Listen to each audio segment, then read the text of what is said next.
Phonograph recording keeps advancing steadily as modern engineering skill brings to it the latest developments in sound reproduction. Revolving discs, almost 25 million produced in this country alone last year, electrically engraved with the world's finest entertainment, an expression of modern-day invention worth looking into. Let's look in on the noted band leader Duke Ellington as he prepares for a recording, working toward that accurate balancing of musical tones required for effective reproduction. Wait a minute now, fellas, look. This is an express train now. This is not a freight train. Now, come on, give it to me with that, you know, that express train effect.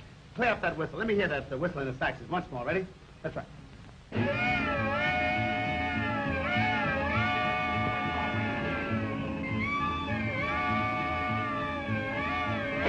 that's more like it. Now, come on. Right to the top. Ready?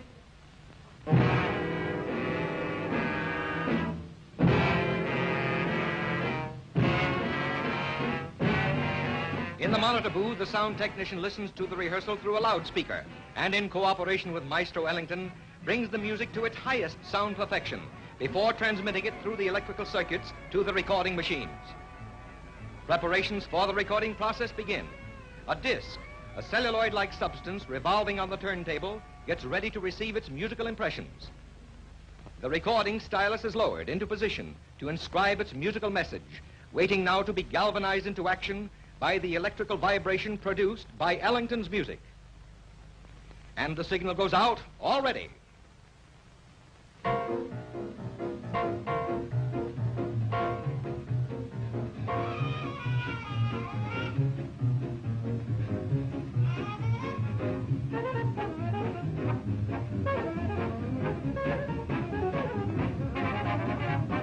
Constant check is kept to see that the mechanical equipment is running perfectly. A slight mishap in this part of the process would mean a costly waste.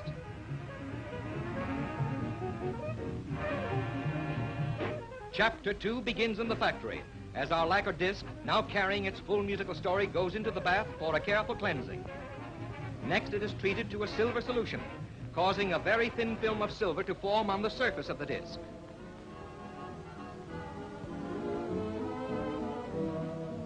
The silver film acting as an electrical conductor, the disc now goes into an electroplating bath. As the electric current passes through the copper solution, it transfers the metal from this plate, called the anode, to the surface of the disc.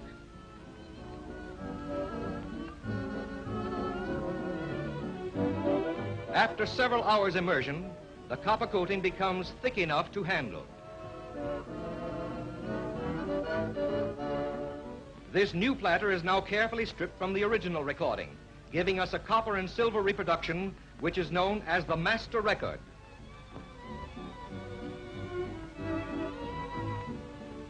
Now follows a series of painstaking inspections, further electroplating, and other mechanical processes.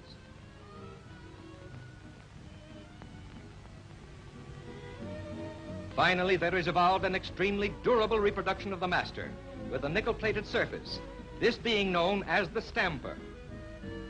In the press room, 2 stampers are placed in a press, one for each side of a double-face record. Following the insertion of the descriptive label comes the final operation. A special plastic material, just the right amount for one record, is pressed into place.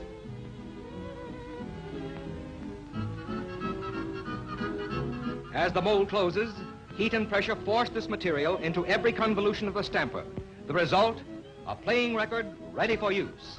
A flawless reproduction of the human performance in the recording studio.